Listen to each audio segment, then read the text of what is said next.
meters into deep space. And our original video file was looking a little lost in the cosmos. Welcome back to the Remastered Workshop.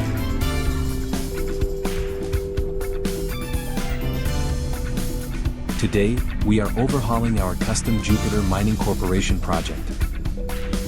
We've cranked up the visual clarity and recalibrated the lines to perfectly etch the signature ramshackle, industrial silhouette of the Red Dwarf.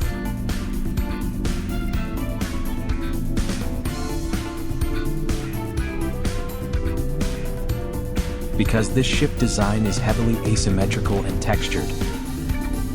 Balancing the speed and focal depth on the laser pecker ensures that the deep charring highlights the bulkheads without losing the ship's massive scale.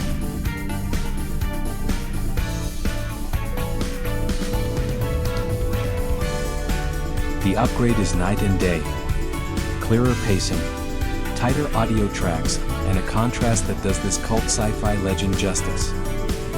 No Smeghead editing choices left behind here.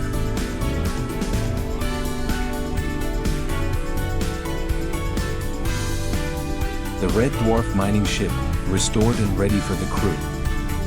Test your knowledge on the JMC quiz in the description. Drop your rating in the pinned comment, and subscribe. See you from the cargo bay.